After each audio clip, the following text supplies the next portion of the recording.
नमस्कार दोस्तों, मैं विशाल ठाकरे क्राइम की कहानी 24 पर आपका स्वागत करता हूं और उम्मीद करता हूं कि आप सब लोग भी स्वस्थ होंगे, सुरक्षित होंगे। दोस्तों, अगर आप अपने इस परिवार में नए हैं या पहली बार वीडियो देख रहे हैं तो सबसे पहले मैं यही कहना चाहूंगा कि कृपया चैनल को सब्सक्राइब कर लें और बेल आइकन जरूर प्रेस करें आगे के वीडियो की नोटिफिकेशन के लिए। साथ ही साथ कहानी में लास्ट तक बने रहे और कहानी के बारे में आपकी जो भी राय है वो कमेंट करके जरूर बताएं, क्योंकि आपके कमेंट्स मेरे लिए बहुत मायने रखते हैं और मुझे आपके सहयोग की भी बहुत जरूरत है। साथ ही हम अब चैनल पर एक नया कंटेंट शुरू कर रहे हैं जिसमें आपके जो भी कमेंट होंगे उनके जवाब वीडियो के माध्यम से मैं जरूर दूंगा, तो कृपया आप कमेंट करना ना भूलें। तो दोस्तों, चलिए और शुरू करते हैं आज की कहानी। मराठी फिल्मों और धारावाहिकों में काम करने वाली 2 शादियां कर चुकी 3 बच्चों की मां अलका पुनेवर को अपनी बड़ी बेटी से भी कम उम्र के आलोक पालीवाल से प्यार हुआ तो उसकी पत्नी बनने के लिए उसने अपनी ही मौत का ड्रामा रच डाला। मराठी फिल्मों और टीवी सीरियलों की जानी मानी सह अभिनेत्री अलका पुनेवर नाश्ता करते समय पति संजय पुनेवर से बोली, मेरा आज का शेड्यूल बहुत बिजी है। पहले मुझे एक स्टेज कार्यक्रम में भाग लेने के लिए नवी मुंबई के उरण जाना है। इसके बाद एक फिल्म की शूटिंग के लिए पुणे जाऊंगी। जो लोग उरण में कार्यक्रम करा रहे हैं वही थाने रेलवे स्टेशन पर एक कार भेज देंगे। कार्यक्रम खत्म होने के बाद वही कार मुझे पुणे छोड़ देगी। अलका पुनेवर की इस बात पर संजय पुनेवर और उनके दोनों बच्चों को जरा भी हैरानी नहीं हुई, क्योंकि इस तरह की बातें उनके लिए आम थी। नाश्ता करने के बाद संजय पुनेवर पत्नी को कार से थाने रेलवे स्टेशन के पास छोड़कर अपने ऑफिस चले गए। ये 27 दिसंबर 2013 की बात है। रात करीब 10 बजे संजय पुनेवर घर लौटे तो उन्होंने अपने बच्चों प्रतीक और पीयूष से अलका के बारे में पूछा। बच्चों ने बताया कि वह अभी नहीं लौटी हैं। अलका को शूटिंग से लौटने में कभी देर भी हो जाया करती थी, इसलिए उन्होंने सोचा कि खाना खाने के बाद वह उससे इत्मीनान से बात करेंगे। खाना खाने के बाद उन्होंने पत्नी अलका को फोन लगाया, लेकिन उसका फोन स्विच ऑफ बता रहा था। उन्होंने कई बार नंबर मिलाया, हर बार यही बताया गया कि डायल किया गया नंबर स्विच ऑफ है। फोन नहीं मिला तो वह ये सोचकर सोने चले गए कि वह किसी खास काम में बिजी होगी, सुबह बात कर लेंगे। 28 दिसंबर 2013 की सुबह जब उनकी आंखें खुली तो उन्होंने अपने मोबाइल पर अलका का एसएमएस देखा। उनकी जान में थोड़ी जान आए। वह एसएमएस सुबह 4:30 बजे आया था, मगर उस एसएमएस में अलका ने यह नहीं लिखा था कि वह कहाँ है और घर कब लौटेगी। उसने बेटे प्रतीक को लिखा था कि वह अपना बायोडेटा फला कंपनी को मेल कर दे। अलका और संजय के जुड़वां बेटे प्रतीक और पीयूष थे, जो अब 19-19 साल के हो चुके हैं। प्रतीक इंजीनियरिंग कर रहा था और पीयूष मैनेजमेंट। एसएमएस पढ़ने के बाद संजय ने अलका को फोन किया, लेकिन इस बार भी उसके फोन ने स्विच ऑफ बताया। धीरे धीरे अलका को घर से गए 36 घंटे बीत चुके थे। इस बीच उसके बारे में पता नहीं चला कि वह कहाँ है, क्या कर रही है, कब लौटेगी। उसे लेकर संजय पुनेवर और उनके दोनों बेटे परेशान थे। संजय को अलका से शादी किए 22 साल हो चुके थे। इन 22 सालों में ऐसा पहली बार हुआ था कि आउटडोर शूटिंग पर जाने के दौरान उसका मोबाइल फोन बंद हुआ था। संजय का धैर्य जवाब दे चुका था। किसी अनहोनी की आशंका को देखते हुए वह बच्चों के साथ पत्नी को ढूंढने के लिए निकल पड़े। उन्होंने उसके सभी दोस्तों को फोन करके उसके बारे में पूछा, नाते रिश्तेदारों के यहाँ भी फोन किया, लेकिन कहीं से भी उसके बारे में कोई खबर नहीं मिली। थकहार कर वह थाना कोपरी पहुंचे और थाना प्रभारी मीरा वनसोडे को पत्नी के गायब होने की सूचना दी तो थाना प्रभारी ने अलका पुनेवर की गुमशुदगी दर्ज कर ली। मामला एक प्रतिष्ठित परिवार और फिल्म अभिनेत्री की गुमशुदगी का था, इसलिए थाना प्रभारी ने अलका पुनेवर के गायब होने की जानकारी पुलिस आयुक्त के पी रघुवंशी, पुलिस उपायुक्त बालासाहेब पाटिल के साथ पुलिस कंट्रोल रूम को भी देकर खुद अपने स्तर से उसकी तलाश भी करने लगी। गुमशुदगी दर्ज कराकर संजय अभी घर लौटे ही थे कि उनके साले अमित मिश्रा का फोन आया कि मुंबई से पुणे जाने वाली रोड पर गहरी खाई में एक कार गिरी मिली है, जिसे खापोली पुलिस ने अपने कब्जे में ले लिया है। उस कार के अंदर से अलका के कुछ कागजात बरामद हुए हैं। मैं खापोली थाने के लिए निकल रहा हूं, आप भी वहां जल्दी से पहुंचे। खाई में कार गिरने की जानकारी थाना कोपरी के थाना प्रभारी को भी मिल चुकी थी। संजय पुनेवर उस जगह के लिए निकल पड़े जहां खाई में कार गिरे होने की जानकारी मिली थी। उनके और उनके साले अमित मिश्रा के वहां पहुंचने से पहले कोपरी थाने की पुलिस वहां पहुंच चुकी थी। कार देखने के बाद संजय ने पुलिस को बताया कि यह कार अलका की नहीं है। थाना खापोली पुलिस ने खाई में गिरी कार से जो कागजात बरामद किए थे उनमें अलका पुनेवर का पासपोर्ट भी था। सारे कागजातों को थाना कोपरी पुलिस ने थाना खापोली पुलिस से अपने कब्जे में ले लिए। कार की छानबीन की गई तो उसमें एक भी ऐसा सबूत नहीं मिला जिससे लगता कि इस दुर्घटना में किसी की जान की क्षति हुई हो। इससे संजय पुनेवर की जान में जान आए। उन्होंने राहत की सांस ली।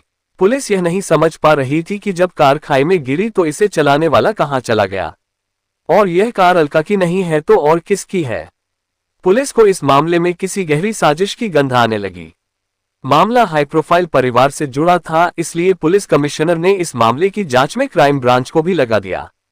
क्राइम ब्रांच के चीफ हिमांशु राय के नेतृत्व में एक पुलिस टीम बनाई गई, जिसमें अपर पुलिस आयुक्त निकित कौशिक, पुलिस उपायुक्त अबादास पोटे, सहायक पुलिस आयुक्त प्रफुल्ल जोशी, क्राइम यूनिट 1 के वरिष्ठ पुलिस निरीक्षक नंदकुमार गोपाले को शामिल किया गया। इस टीम ने अभिनेत्री अलका के मामले की तफ्तीश बड़ी सरगर्मी से शुरू कर दी। टीम ने अलका के पति संजय पुनेवर और उनके दोनों बेटों प्रतीक व पीयूष को क्राइम ब्रांच के ऑफिस में बुलाकर उनसे अलका के बारे में गहन पूछताछ की। पुलिस ने संजय पुनेवर का वह मोबाइल फोन भी अपने कब्जे में लिया जिस पर अलका का एसएमएस आया था। जिस फोन नंबर से वह एसएमएस भेजा गया था, उस नंबर की कॉल डिटेल्स निकलवाई गई तो पता चला कि जिस समय संजय के फोन पर वह एसएमएस आया था, उसके चंद सेकंड बाद वही एसएमएस एक दूसरे फोन नंबर पर भी भेजा गया था। पुलिस ने उस नंबर की भी कॉल डिटेल्स निकलवाई तो जानकारी मिली कि यह नंबर किसी आलोक पालीवाल का था और वह नंबर तकरीबन 6 महीने पहले बंद हो चुका था। अब पुलिस की जांच की दिशा बदल गई। पुलिस पता लगाने लगी कि आलोक पालीवाल कौन है। पुलिस पता लगाने की कोशिश करने लगी कि आलोक पालीवाल के फोन में अब किस कंपनी का सिम कार्ड एक्टिव है। फोन के IMEI नंबर से पुलिस को आलोक का नया नंबर मिल गया। इसके बाद पुलिस ने उसके नए नंबर की कॉल डिटेल्स निकलवाई। इस कॉल डिटेल्स के अध्ययन पर चौंकाने वाली जानकारी मिली। पता चला कि उस नंबर से अलका पुनेवर की नियमित लंबी बातें होती थीं। वरिष्ठ पुलिस निरीक्षक नंदकुमार गोपाले ने अलका के पति से आलोक पालीवाल के बारे में पूछा तो उसने बताया कि इस नाम का उसका कोई रिश्तेदार नहीं है और न ही उन्होंने कभी अलका के मुंह से आलोक पालीवाल के बारे में कुछ सुना है। आलोक पालीवाल की कॉल डिटेल्स में मिले नंबरों में से पुलिस टीम को एक नंबर पर शक हुआ। जांच में पता चला कि वह नंबर उसके दोस्त संजीव कुमार का था। पुलिस ने आलोक को डिस्टर्ब करने के बजाय संजीव कुमार को बुला लिया। उससे आलोक और अलका के बारे में पूछताछ की गई तो उसने अलका और आलोक पालीवाल की लव स्टोरी का सारा रहस्य उजागर करते हुए पूरी साजिश का खुलासा कर दिया। संजीव की निशानदेही पर crime branch police Chennai police के सहयोग से 4 फरवरी 2014 को अलका पुनेवर और आलोक पालीवाल को चेन्नई के एक 5 स्टार होटल से हिरासत में लेकर पूछताछ के लिए मुंबई ले आए। पुलिस अनुमान लगा रही थी कि अलका किसी साजिश का शिकार हुई है, लेकिन अलका से की गई पूछताछ में जो जानकारी मिली उसके अनुसार खापोली थाना के अंतर्गत खाई में जो कार गिरी थी वह एक साजिश के तहत गिराई गई थी। इस साजिश के पीछे के इरादे का पता चलने पर सभी दंग रह गए। 50 वर्षीय अलका पुनेवर के बचपन का नाम अलका मिश्रा था।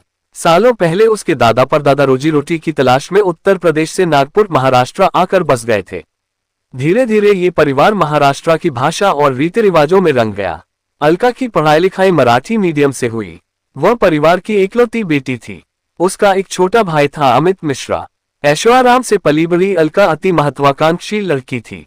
उसे बचपन से ही मराठी फिल्में और टीवी सीरियल्स देखने का शौक था, इसलिए उसका झुकाव मराठी फिल्मों और टीवी सीरियलों की तरफ अधिक था।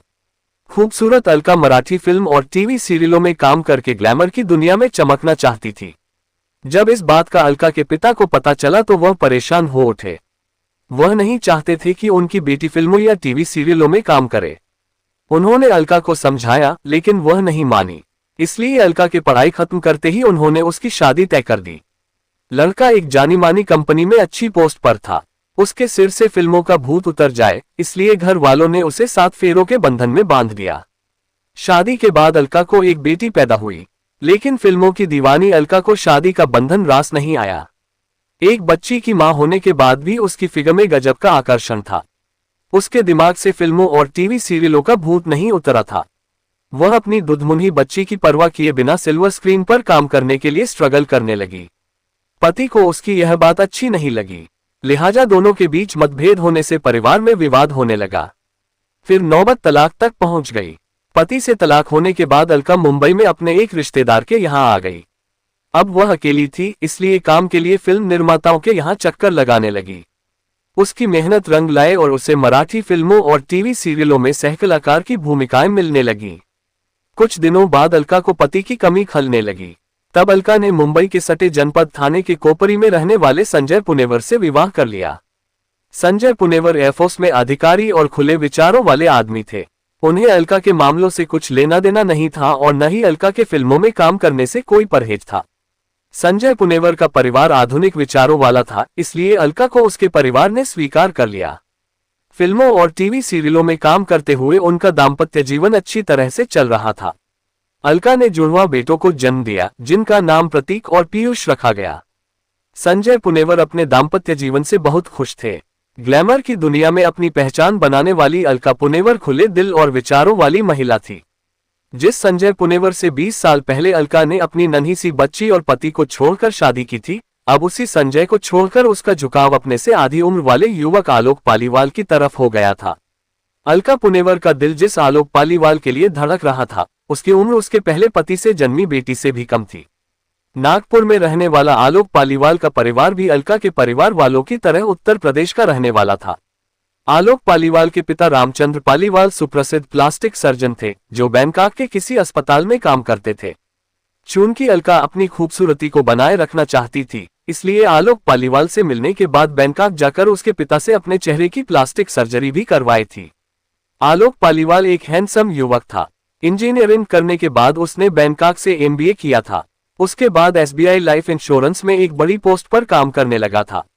अलका पुनेवर और आलोक पालीवाल की मुलाकात लगभग 6 महीने पहले SBI लाइफ इंश्योरेंस की एक बिजनेस मीटिंग में हुई थी। उस मीटिंग में अलका पुनेवर एक गेस्ट के रूप में आई थी। उसी दौरान अलका को पता चला था कि आलोक का परिवार भी मूल रूप से उत्तर प्रदेश का रहने वाला था। इस मुलाकात के बाद उनके बीच होने वाली मुलाकातों ने उन्हें प्यार के मुकाम तक पहुंचा दिया था। आलोक पालीवाल भी अपनी उम्र से 25 साल बड़ी अलका पुनेवर के प्यार में दीवाना हो गया था। दोनों ने शादी करने का फैसला कर लिया।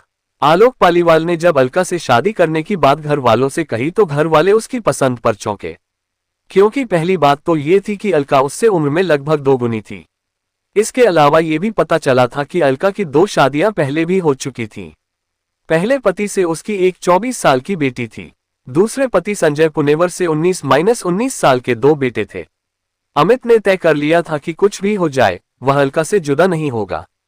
फिल्म और टीवी सीरियलों की लिखी गई स्क्रिप्ट पर काम करने वाली अलका पुनेवर ने आलोक के साथ रहने के लिए उसके साथ मिलकर एक रहस्यमय स्क्रिप्ट लिख डाली। उस स्क्रिप्ट में अलका पुनेवर और आलोक पालीवाल ने अपने एक दोस्त संजीव कुमार को भी शामिल कर लिया। संजीव कुमार और आलोक पालीवाल बचपन के दोस्त थे। स्कूल और कॉलेज की पढ़ाई भी दोनों ने साथ साथ की थी।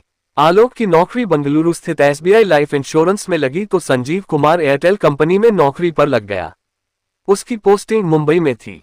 अपनी लिखी गई स्क्रिप्ट के अनुसार आलोक पालीवाल, संजीव कुमार और अलका पुनेवर ने घटना से 5 दिनों पहले 22 दिसंबर 2013 को 28,000 रुपए में एक पुरानी कार खरीदी। योजनानुसार 27 दिसंबर 2013 को अलका अपने पति संजय पुनेवर और बच्चों से शूटिंग पर जाने के लिए कहकर घर से निकली। संजय ने उसे कार से थाने रेलवे स्टेशन के पास छोड़ दिया। कुछ देर बाद आलोक पालीवाल और संजीव कुमार कार लेकर वहां आ गए। अलका उनकी कार में बैठ गई। उन्होंने उसे CST रेलवे स्टेशन छोड़ा और उसे लोकल ट्रेन पकड़कर उड़न आने को कहा, मगर अलका ट्रेन के बजाय बस से उड़न जा पहुंची। थोड़ी देर बाद आलोक और संजीव भी कार से उड़न पहुंच गए। तीनों ने एक होटल में बैठकर आगे की योजना बनाई। योजना के अनुसार अलका पूना के लिए निकल पड़ी, जबकि आलोक पालीवाल और संजीव कुमार कार लेकर पूना खडाला की तरफ। रात 12 बजे के करीब वह खापोली पहुंचे, जहां 8-900 फुट गहरी खाई थी। पोली के हील पॉइंट पर ले जाकर दोनों कार से उतर गए। उन्होंने अलका के पासपोर्ट की फोटोकॉपी और अन्य कागज कार में रखकर धक्का दिया तो कार खाई में गिर गई। उन्होंने ऐसा इसलिए किया कि लोग समझे कि अलका पुनेवर की इस हादसे में मौत हो गई है। उन्होंने कार तो खाई में गिरा दी, लेकिन इस बात की जानकारी लोगों तक कैसे पहुंचे कि मराठी फिल्मों और टीवी सीरियलों की जानी-मानी अभिनेत्री अलका पुनेवर की कार एक्सीडेंट में मौत हो गई है। इसके लिए आलोक और संजीव मुंबई पूना एक्सप्रेस हाईवे पर आए और वहां से गुजरने वाले ट्रक ड्राइवरों को रोककर उन्हें खाई में गिरी कार की जानकारी दी। उनकी बात सुनकर ट्रक चालक उस कार और उस महिला की मदद के लिए आगे आए। थोड़ी देर में वहां काफी लोग जमा हो गए। आलोक और संजीव मौका देखकर वहां से खिसक गए और बस पकड़कर पूना चले गए। वहां उन्हें अलका मिल गई। आलोक और अलका वहां से बंगलुरु और फिर चेन्नई चले गए, जबकि संजीव कुमार मुंबई लौट गया। वहीं से आलोक पालीवाल ने अपने पास छोड़े गए अलका के मोबाइल से संजय पुनेवर और एक दूसरे नंबर पर एसएमएस कर दिया था। अलका का सोचना था कि वह मामला शांत होने पर अपने चेहरे की प्लास्टिक सर्जरी करवाकर आलोक पालीवाल से शादी कर लेगी। प्लास्टिक सर्जरी कराने के बाद उसे कोई पहचान नहीं पाएगा, मगर उसकी इस साजिश का खेल एसएमएस ने बिगाड़ दिया और वह पकड़ी गई। उसी के साथ साजिश रचने वाला आलोक भी पकड़ा गया। अलका पुनेवर ने पुलिस को बताया कि उसका पति संजय पुनेवर उसे मानसिक रूप से परेशान करता था, जिसकी वजह से उसने ये कदम उठाया। क्राइम ब्रांच यूनिट 1 की टीम ने तीनों को थाना कोपरी की थाना प्रभारी मीरा वनसोडे को सौंप दिया। जांच पूरी करके मीरा वनसोडे ने मामले की फाइल पुलिस उपायुक्त बालासाहेब पाटिल को सौंप दी। आलोक पालीवाल और अलका पुनेवर का मकसद किसी को नुकसान पहुंचाना नहीं था। उनके खिलाफ किसी ने कोई शिकायत भी नहीं दर्ज नहीं कराई थी, इसलिए उनके खिलाफ कोई मामला नहीं बनता था। पुलिस उपायुक्त बालासाहेब ने तीनों को